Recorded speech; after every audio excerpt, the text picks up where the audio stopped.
Uyu mugore ni umuhanuzi wo muri ADEPR, ni n'umupasiteri. Ni ADEPR hepfo nari buze kuba navuga kugira ngo nze kuba nagerageza kuba nagirira ibanga rino torero atsengamo. Ariko n'umugore hari amavideo ye amaze iminsi ari gucicikana yambaye ubusa ari kwikinisha, amavideo y'urukozasoni kabisa ku buryo ubibona ukagira ubwoba. Urebye neza uno mugore urabona ko ari umugore uri hagati y'imyaka 40 n'imyaka 50. Rero ukaza kuba wakibaza ese umuntu w'umugore kugira ngo aze kuba yakicara ari ku ruhande yifata amavideo nk'aya ngaya y'ubusambanyi, yifata amavideo nk'aya ngaya tubona kuri ba Emeline nabandi bose usanga ni umugore nawe ni ibintu ari gukora. Umuntu twafataga nk'umuntu w'ikitegererezo usenga muri ADEPR, ubona kandi ubona ko yibashye utaza kuba wabikeka ku buryo umurebe nyuma utaza kuba wakeka ko ari umukozi w'inkozi z'ibibi nk'ibi. Uno mugore ni umugore ufite abana bakuru. Rero ibintu ngo kuntu byatangiye ajya gufata ino video, nari ndaza kuba nakwereka agace kam gatonya k'iyi video. Niyo mpamvu ndi kuba nagakata nkabereka gato kuko karakomeza kakaza kugeza ahantu ari buze kuba yatangira kwikinisha muri video call.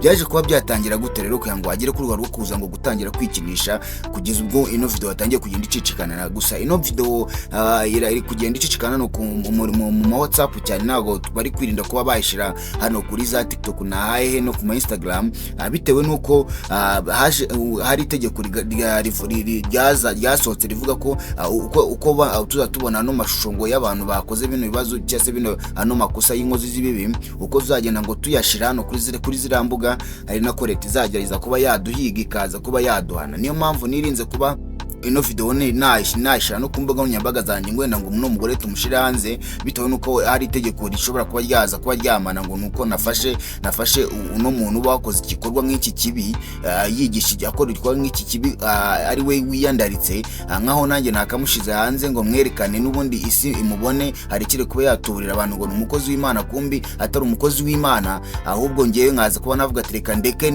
ndeke kwishira hanze kugira ngo nze kuba narinda umutekano wanyu. Mba nahise nyishiraho nangu mba nje kuyibereka nunga kuri YouTube. Ahubwo ikibazo nuko YouTube itemera kuba hari amavideo ameze nguko ameze gutyo aza hano kuri YouTube, kuko nago amategeko ya YouTube nago ibyo ngibyo abyemera. Ariko ino video ubona nakasemo y'agace byayo byo birakomeza ni birebire cyane. Umuntu uri buze kuba wenda yashaka ukuntu ari buze kuba yanyandikira muri DM munsi, shaka kuntu naza kuba nabimworeza ubundi aze kwirebera n'abantu ba pasteri n'abantu ngo babahanuzi ngo dusige dufite muri ADEPR no mu yandi madini. Ibi ngibi twaza kuba twabihuza n'ibya Pastor Theo. Hari amajwi yumvikanye ari gutukuma ari kuha gasopo no umugore we ngo ni Rusi, uwo bahoze bakundana wamubyari umwana, ari kumuha gasopo anamwibutsa ko ari we wamuvumye. Muri iyo video ni nabwo yivugiyemo ngo yavumye abantu barapfa, ngo avumye umupasiteri ngo haza kuba habipfiramo abantu batatu. Ukibaza ese abakozi b'Imana iyo hajemo ibintu bijyanye no kuba ngo wavuma abantu bagapfa kugeza ukwica abantu ku rwego ngurwo, aho atangira kuba yaha umuntu gasopo ati nawe urebye nabi nakwica. Kuko iyo uri kubwira umuntu ukamubwira ati ngewe nisha aba bantu cyase nakoze igikorwa cyica aba bantu, ni ukuvuga ngo uba uri kubwira uwo muntu ati nawe urebye nabi nabigukora nawe ugapfa. Ibyo bintu ni ibintu biba byumvikana cyane, ntago ari ibintu bisaba kuba umuntu yaza kuba yatekereza ngo mu buryo bugiye kure. Oya, ni ibintu byumvikana. Hano ukaza ko wakibaza ese ugendeye kuri bino bikorwa umugore yakoze, uno mugore yakoze by'ubusambanyi, akajya kuri telefone, akajya kuri live, kuri video call, hirya hari umugabo ari kwereka ibyo bintu, akaza kuba yatangira ibikorwa byo kwikinisha yishira ibintu mu gitsina cye, ibintu bibabaje cyane, ibintu biteye isoni n'agahinda. Ni ukuvuga ngo kugira ngo ibi byose bize kuba byatangiye ubwo umusore wari ufite umukobwa bakundanaga. Ndaza kuba nabona nirinda kuba nameshoninga amazina yabo kugira ngo ngerageze kuba nagendera muri wa mujyoreti dushaka ko tugenderamo. Uno musore rero yaje kuba yagenda muri urwo rusengero, asanga uno mupasiteri uno muntu w'umuhanuzi no mugore bamusangamo ari guhanura no gusenga. Sasa bari bagiye kugenda kwa kundi abantu bagiye kuzakura ubukwe, bagenda ahantu ngo babahe imigisha, banabasengera babereke nimba urugo rwabo ruzagenda neza. Ibintu nk'ibyo ngibyo abantu benshi ndabizi ibyo mwarabikoze, n'abandi bari kubikora, hari n'abazakomeza kubikora bajya ngo mu rusengero kugira ngo baze kuba bareba ko Imana ibaho umugisha urugo rwabo, bakanabasengera kugira ngo ni wenda n'amazazane n'ibindi bibazo bashobora kuzahura nabyo bize kuba byakemuka mu minsi iri imbere. Rero bamaze kugira muri urwo rusengero byaje kugenda gute? Uno mugore mugore yaraje kubatangira kubasengera maze abahanurira ngo ko uwo musore atagomba kuza gushakana n'uyu mukobwa kubera ko ngo urugo rwabo rutari buze kuba rwagenda neza, ngo uno mukobwa byari buzagene ngo nyuma kaza kwihinduka uno musore bikarangira ngo yicyujije. Rero aho ngaho aza kuba yabagira inama arababwira ati namugomba kuba mwatandukana kuko umwe ntago yaremewe undi. Ibyo bintu sinzi nimba uri kubyumva neza. Hanyuma uno mugore kumbi yari yagize target yuko ngo yaje kuba yakunda uno musore akimubona. Ibi bintu mu rusengero bireze ngo byo kubaho abantu bari bagiye kwikorera ubukwe batandukana ngo bitewe yuko ngo umuhanuzi ngo yabarebeye ngo hazaza ngakabona ko ngo ibyabo ngo bidashobotse cyangwa se ngakibabona ngakahita abona ko ngo abantu ngo badahwanye ngo bataremewe kubana. Nyuma yaho rero ibyo ngibyo uwo mugore ababwiye ibyo bintu barabahanuriye ati ngo ntabwo mugomba kuza kubana ngo bitewe nuko ngo urugo rwanyu rutamizamera neza n'ibiki byose. Biza kurangira aba bantu batandukanye, no urabana bashiri bikundaniraga batandukanye.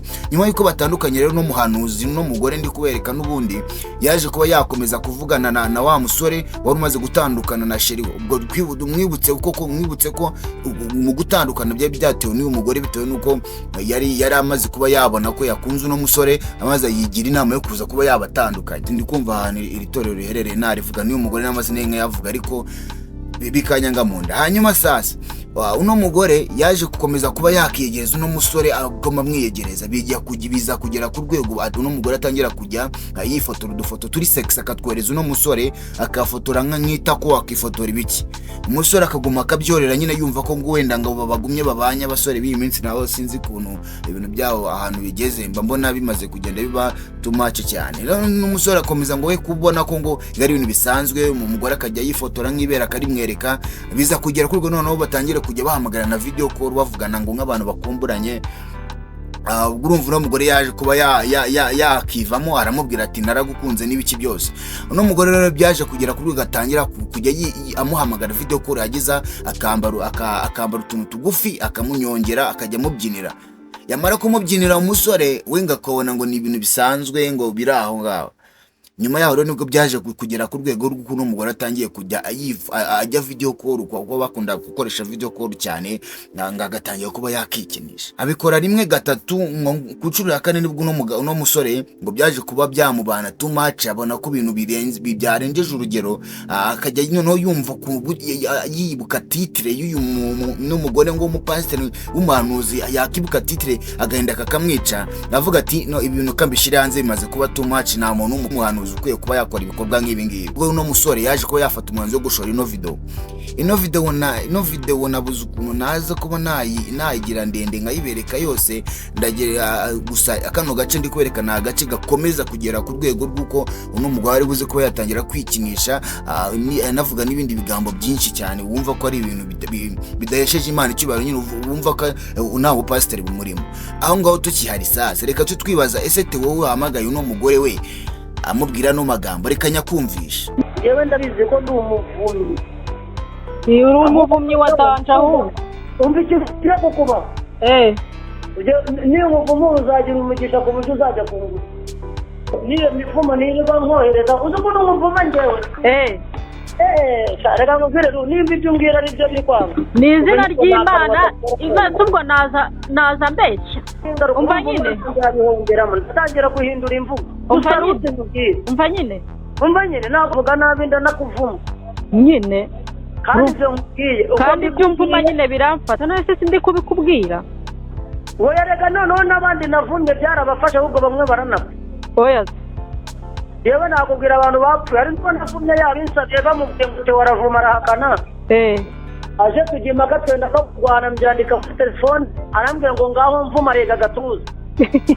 Ndamuvuye iwanjye mu Mpembo hariya ku Gisozi. Uzabaza abantu bo ku Gisozi umuntu witwaga Gapiteni yasanze ndivuga ati yewe mfite umwuka arabihakana. Hari n'umupasiteri wampakanyije urusengero rubagwira nta mvura yaguye umuyaga urawuhora ubagwa wapfa batatu. Abandi bantu tuziranye banzi neza bazi ko mvuma umuntu umuvumo ugafata. ibi byose umaze kumva noneho kuri Theo, ese aba bapasiteri cyangwa se aba bantu twise nk'abantu ngo bakorera Imana, ibintu byabo byo kuba wavuga ati nge nzakwica nzagukorera ibikorwa nk'ibi ngibi, hari abantu nakoreye ibi bintu.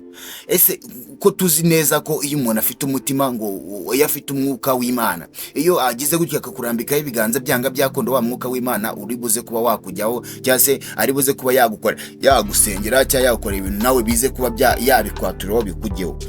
Ariko niba afite nawe n'umwuka wa sekibi n'undi biraza kuba byakujyaho. Sinumva rero neza ko nimba umuntu sinzi neza nimba umuntu uba wakora igikorwa nk'icyo ngicyo cyo kukwicisha, uwo mwuka waba wenda ari uwo guturuka ku Mana. Aho ngaho naza kuba nagusaba kuba waza kuba wahatekereza cyane, nawe wumve neza nimba ko uwo mwuka wo kuba wakicisha umuntu cyangwa se wo wakora igikorwa ku buryo agera ku rwego rwo kuvuga ati ibi bintu birandenze, mu mbabare rwose ntazapfa, ndabizi ko uramutse ubishatse napfa. Sinzi neza mbo mwuka tuze kuba twawita umwuka uturuka ku Mana. Angaho nca muze kuba mwatekereza cyane. Angaha tukata tuza kuba kwibaza rero kuri umugore wakakwiye kubagira inama abana. Turibizi neza ko ikibazo cy'ubusambanyi ni ikibazo gikomeje kugenda gifata indi ntera hano mu Rwanda ndetse no mu bindi bihugu, ariko cyane cyane ka twibande mu Rwanda. Ugasanga mu bana batonya, mu rubyiruko ndetse no ku bantu bakuru, ikintu cy'ubusambanyi no kuba no kwiyandarika kimaze kugera ku rwego rwo hejuru.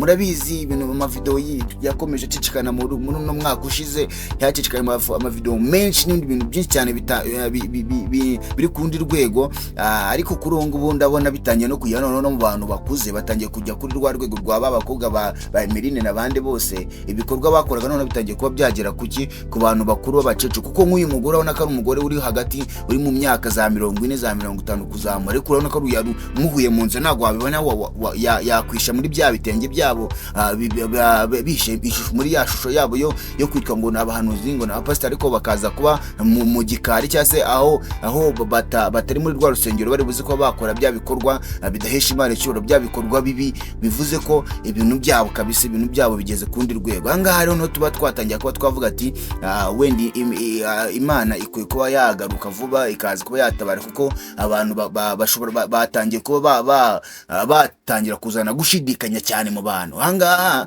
nawe nk'undi muntu wenda udasenga, sinzi, ahangaha ushobora kuza kuba watekereza ukavuga ati se nimba abantu ba pasiteri bari gukora ibikorwa nk'ibi ngibi, kwicisha abantu, kuba baza kuba bakambara ubusa, bari kwikinisha ibintu nk'ibi, bakora ibintu by'ibikoresasoni nk'ibi ngibi byagiye bigaragara ku bantu bagiye tubona ko ari abanundi b'abapagani, ukaza kuba kwibaza ese umuntu w'umukristo n'umuntu w'umupagani baraza kuba batandukanira ko ari ibintu bigaragara ko mu rubyiruko iki kintu kimaze kuba ikintu kinini cyane.